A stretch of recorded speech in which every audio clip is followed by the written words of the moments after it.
ஏன்னா நம்ம சூனிய பொம்மை எப்படி இருக்கு? யாரை பத்தி சொல்றீங்க? அங்க நிறைய சூனிய பொம்மை இருக்கே. நம்ம சூனியக்காரி சூனிய பொம்மை எப்போ பார்த்தாலும் மூஞ்சி உருன்னு வச்சுக்கிட்டு யார் வந்தாலும் வச்சு கடிச்சு கடிச்சு வைக்கிதே. You are mistaken. அவங்க பேர் சூரிய பொம்மை இல்ல, அவங்க நடிப்பு அரக்கியா? Yes exactly, drama queen. எனக்கு என்னமோ அது டிராமா குயின் மாதிரி இல்லை. அது வித்தியாசமான ஒரு கேம் ஒன்று ஆடுற மாதிரி இருக்குது.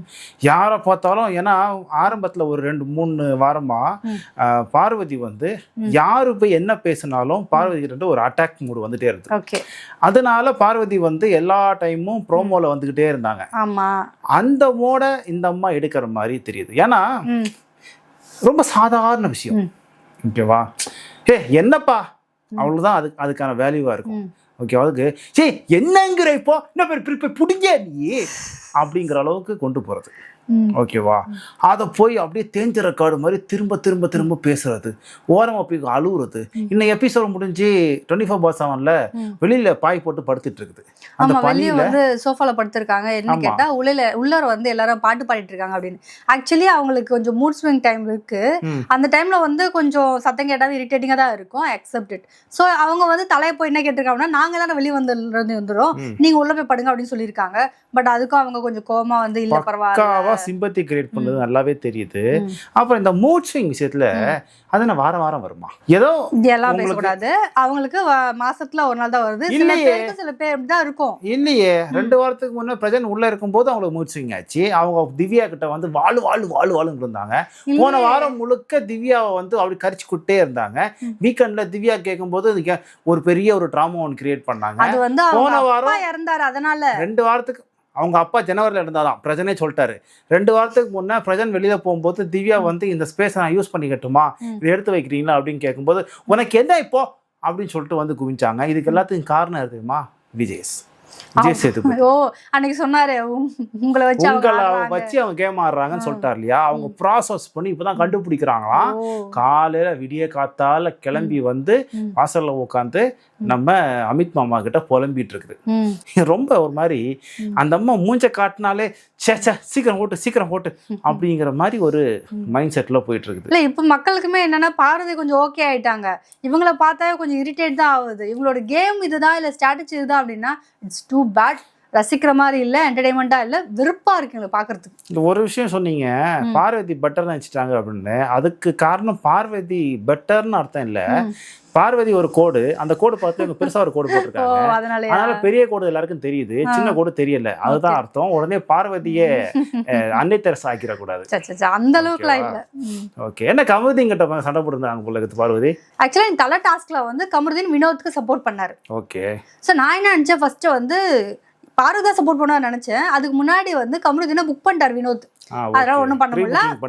அதுவும் இல்லாம வினோத் ஜெயிச்சிட்டாரு. நம்மளுக்கு காட்டா சில விஷயம் என்ன அப்படின்னா, அங்க ஏதோ பால் கவுண்டிங்ல ஏதோ நடந்திருக்கு. அதுல ஒண்ணும் இல்ல, நம்ம 24/7 அந்த எபிசோட்லயே நம்ம போட்டிருக்கோம், அன்கட் வீடியோலயே போட்டிருக்கோம். பாலை கவுண்ட் பண்ணும்போது கூடைக்கு வெளியில இருந்த பால்ஸை எடுத்து தனியா போட்டுருணும். அதுல 1-2 பால் வெளியே இருந்திருக்கு. யாரு? பார்வதி கலெக்ட் பண்ணதுல. அதை கமருதீன் அட்டாச் பண்ணிக்க, அந்த பால் வெளியே இருக்குது அப்படின்னு. உடனே உனக்கு ஏன்டா, நீ ஏன்டா அப்படின்னு சொல்லி ஆரம்பிச்சது எங்க நின்றுச்சு அப்படின்னா, இந்த வீட்டுல என்னைக்குமே நீ எனக்கு சப்போர்ட் பண்ணி வந்ததே கிடையாது. நான் தான் உனக்காக வந்து பேசுறேன், நீ ஏன்டா எனக்காக எதுவும் பேச மாட்டேங்கிற அப்படின்னு சொல்ல போய் கமருதீன் நிறைய இடங்கள்ல எக்ஸ்பெஷலி லிவிங் ஏரியால நான் உனக்காக சண்டை போட்டிருக்கேன். ஆனா ஒரு நாள் கூட நீ ஏன் பண்ணி நின்னதே கிடையாது. எனக்கு ஒரு பிரச்சனைனா நீ தனியா தான் போயிருக்கிற அப்படின்னு சொல்ல போய் அங்க ஒரு கிளாஷ் ஆகுது. அது அந்த கிளாஷ் எங்க வரைக்கும் போச்சுது அப்படின்னா, கமருதீன் இதுக்குதான் நான் நிம்மதியா தனியா ஆடிக்கிறேன்னு சொன்னேன். போன வாரம் வினோதான கூட சொன்னாரு, தனியா ஆடுறான்னாரு. எனக்கு அது நியாயமா பட்டுச்சு. அதனால தான் நான் வாண்டடா போய் வினோத்துக்கு ஹெல்ப் பண்ணேன். உனக்கு ஹெல்ப் பண்ணக்கூடாது அப்படிங்கறத, உன்னோட தள்ளி போனுங்கிறதுக்காக தான் அதை செஞ்சனே. அதனால இனிமே தயவு செய்து நீ உன் கேமை பாரு, நான் என் கேமை பாக்குறேன் அப்படின்னு சொல்லுவோம். ஏன்டா கோபப்படுறேன், வாடா நான் சொல்றத கேளுடா அப்படின்னு சொல்லிட்டு போய் அந்த அம்மாக்கு நான் ஏற்கனவே சொன்னபடி அந்த அம்மாக்கு ஒரு ட்ரம் கார்டு வேணும். அது கமருதீன். ஓகேவா? விட்டுறக்கூடாது. இதுக்கு மேல போய் 11 வாரம் ஆயிடுச்சு, இன்னொருத்தனை பிடிச்சி நான் உன்னை லவ் பண்றேன்னு சொல்லி நம்ப வச்சு வேற யாரும் இல்ல, ஒன்னும் வேலைக்கு ஆகாது. அதனால இவனை வச்சு நடந்து பாக்குது. கமருதீன் நிஜமாவே நினைக்கிறானா, இவ்வளோ தூரம் வந்துட்டேன், இதுக்கு மேலேயாவது நான் இண்டிவிஜுவலாக கேம் ஆடினேன்னா நான் ஃபினாலே வரைக்கும் போயிடுவேன் அப்படின்னு சொல்லி அவருக்கு ஒரு நம்பிக்கை இருக்குது, ஒரு ஆசை இருக்குது. அது ஒருவேளை நடந்தாலும் நடக்கவும் வாய்ப்பு இருக்குது. ஆனா இந்த அம்மா விட மாட்டாங்க. நான் உன் முதுகுல தொங்குவேன், என்னோட தான் நீ போகணும் அப்படிங்கிற மாதிரி இந்த அம்மா கொண்டு போயிட்டு இருக்குது. இது எங்க போய் முடிய போகுதுன்னு எனக்கு தெரியல. இன்னைக்கு எபிசோட் பெருசா ஒண்ணுமே இல்ல. நம்ம ஆசிஸ்ல எதிர்பார்த்த மாதிரி மண்டோ எபிசோட்ல என்ன நடக்கும் அப்படின்னா நாமினேஷன் நடக்கும், தலா டாஸ்க் நடக்கும். அந்த 2 டாஸ்க்கை தவிர்த்து மற்றதெல்லாம் பேசினே இருந்தாங்க. ஆமா, பேசுனதுல எனக்கு ஒரு விஷயங்க, ஏங்க அந்த ப்ரொவிஷன்லாம் வந்திருக்கு, இதெல்லாம் பிரிச்சு ஃப்ரிட்ஜுக்குள்ள அடிக்கிட்டாங்க. அந்த பிரிச்ச இடத்துல கொஞ்சம் டஸ்ட்லாம் அந்த ஆட்டப்படிலாம் வச்சுட்டு போய் டஸ்ட் எல்லாம் வந்திருக்கு, இதை கொஞ்சம் பெருக்கி விட்டுருங்க அப்படின்னு சொல்லி ஹவுஸ் கிளீனிங் டீம் கிட்ட கேட்கறாங்க. யாரு? நம்ம பார்வதி சாண்ட்ராட்ட கேட்கறாங்க. ஐயோ பார்வதி 1/2 மணி நேரம் பேசுமே, சாண்ட்ரா அதுக்கு மேல எனக்கு வயிறு வலிக்கு சொல்லுமே. சாண்ட்ரா இல்ல, என்னால முடியாது. சரி ஓகே, முடியல விட்டுடலாம். என்னால முடியாது, நான் நைட்டு தான் பெருக்குவேன். ஏமா இதுல நான் இப்போ நடு வீட்டுல உட்காந்துக்கிட்டு நம்ம ஏதாவது வேலை செய்யறோம், ஓகேவா, எழுச்சி போறோம், அதை அப்படியே போட்டு போவோம், அதை பெருக்கி கொஞ்சம் கொட்டிட்டு தான் அடுத்த வேலையை பார்ப்போம். நீங்க அந்த இடத்துல புழங்குறீங்க, வரீங்க போறீங்க, நடக்கிறீங்க, உன் காலில் இங்க இருக்கிற ஆளுக்கும் காலில் போட்டு அங்க போவோம், வீடு ஃபுல்லா ஆகும். அது இந்த ஒரு காமன் சென்ஸ் இல்லையா, ஒரு பேசிக் மேனஸ் இல்லையா? கடைசியில பெருக்குனாங்க, நானே பெருக்கிறேன் அப்படின்னு சொல்லி ஆதரே போயிடுச்சு. வினோத்தனா விடுங்க, நான் பாத்துக்கிறேன் அப்படின்னு போயிடுச்சு. இந்த அம்மா உடனே நாளைக்கு இவங்க வந்து நான் தான் செஞ்சேன் அப்படின்னு காட்டுவாங்க, இது வேண்டாம் இப்போயே நான் முடிச்சிருவோம் அப்படின்னு சொல்லிட்டு போயிட்டு சரக்கு பொறுக்குச்சு. அப்படி பெருக்காதம்மா, இப்படி பெருக்குமா அப்படிங்கிற, எனக்கு எப்படி செய்யணும்னு வேலை சொல்லி தராதீங்க வினோத்தனா, நான் பெருக்கிறேன் அப்படிங்குது. டீலக்ஸ் ரூம்ல பெருக்க போச்சு, வாசல் வந்து உள்ள பெருக்கிட்டு இருக்குது. கூப்பிட்டுமா அங்கிருந்து பெருக்கிட்டு வந்தானா இப்படி வெளியே தள்ளுறாமே இவனை அப்படின்னு காமெடியா சொல்றாப்புல. அந்த அம்மா இல்ல, எனக்கு எப்படி வேலை செய்யணும்னு நீங்க சொல்லாதீங்க அப்படிங்குது.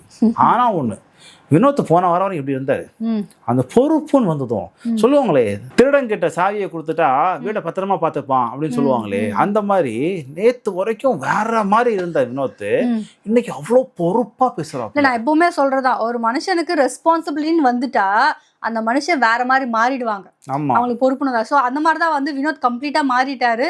அவங்க வந்துட்டு யாரோ ஒருத்தர் செய்யலைனாலும் அவரே எடுத்து செய்யறாரு, அதை பார்த்து நம்ம செய்யணும் அப்படின்னு வராங்க. ஸோ இந்த வீக் அந்த சுத்தம் அப்படின்ற விஷயத்துல பிக் பாஸ் வீட் கண்டிப்பா இந்த வாரம் நல்லாவே இருக்கும். மற்றபடி ஏதாவது ஒரு டாஸ்க் அப்படின்னு வரும்போது ஓன்னு கத்துறது, ஏதாவது ஒரு டிஸ்கஷன்ல ஓன்னு கத்துறது, அது வந்து இருக்கதான் செய்யுது. அதை மாற்றவே முடியாது அந்த வீட்டில். ஆக்சுவலாக எபிசோட் ரொம்ப கம்மியாக காட்டினாங்க. பார்வதி அந்த டீம் பிரிக்கிற விஷயத்துல யார் பெருக்கணும் அப்படிங்கிற விஷயத்துலலாம் ரொம்ப ரொம்ப ரொம்ப ரொம்ப பயங்கரமான ஆர்குமெண்ட்லாம் வச்சாங்க.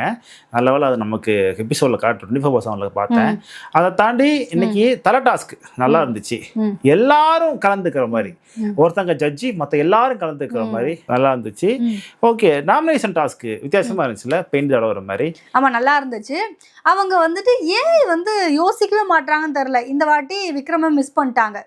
இப்போ கடைசியா வந்து பார்வதிக்கு 3 சாய்ஸ் இருந்தது. ஆனா 2 பேரை தான் வந்து நாமினேட் பண்ண முடியும். ஒண்ணு கனி, அரோரா இல்ல விக்ரம், யாரா பண்ண முடியும். இவங்க எப்படி யோசிச்சு சரி ஓகே கனியும் அரோராவும் பண்ணிட்டாங்க, விக்ரம் பண்ண முடியல. கரெக்டா அவர் சொல்லி முடிக்கிறாரு, அதாவது நாமினேஷன் லிஸ்ட் மற்றும் பாரு அப்படின்னு. இந்த விக்ரம் எப்படியோ தப்பிச்சிட்டான்டா. அதான் அவங்களுக்கு என்னன்னா பார்த்துட்டே இருக்காங்க, யாரெல்லாம் மிஸ் ஆகுறாங்க, யாரெல்லாம் அதுக்குள்ள வராங்க அப்படின்னு கால்குலேட்டிவா செம்மையா பாக்குறாங்க. அந்த விஷயத்துல கரெக்டா ஆக்சுவலி எல்லாமே உள்ள வந்திருக்கலாம். நிறைய பேர் வந்து சாண்ட்ராக்கே வந்து நிறைய விட்டாங்க. சாண்ட்ராக்கு நிறைய ஓட்டு விழுந்ததால ஓட்டு பிரியல. ஆனா ஆக்சுவலி அது பியூட்டி அங்க இல்ல, அந்த இடத்துல பார்வதி டென்ஷன் ஆனது விஷயம் இல்ல. உள்ள வந்து பேசும்போது விக்ரமுக்கும் பார்வதிக்கும் ஒரு கான்வர்சேஷன் போச்சு. அப்போ விக்ரம் என்ன சொன்னாப்புல, நான் எப்படியுமே நாமினேஷன்ல வந்தாலும் வரலனாலும் ஒரே மாதிரி தான் இருக்க போறேன், பட் இந்த வாரம் எனக்கு ஒரு ஸ்பெஷல் என்ன அப்படின்னா, நான் பார்வதி மூஞ்ச பாக்குறப்பெல்லாம் எனக்கு ஜாலியா இருக்கும். பார்வதிட்டே சொல்றாப்புல, நான் உன் மூஞ்ச பாக்குறப்போ நீ ஒரு இரிட்டேட் ஆகும் பத்தியா, அது உனக்கு தெரியாது பார்வதி, எனக்கு தெரியும், ரொம்ப ஜாலியா இருக்கும், சந்தோஷமா இருக்கும், அதுவே என்னை இந்த வாரம் முழுக்க ஜாலியா வச்சுக்கும் அப்படின்னாரு. அந்த கேம் பிளே நல்லா இருக்கு.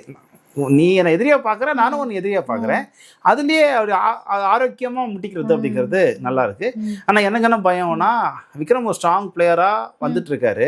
பார்வதியே தன்னோட ஆப்போனண்டா செட் பண்ணும்போது பார்வதி நிறைய இடங்கள்ல கோட்டை ஓடுது, ஒரு மக்கு மரச்சாம்பிராணியா இருக்குது, நிறைய விஷயங்கள் மறக்குது, இந்த மாதிரி நிறைய இருக்குது.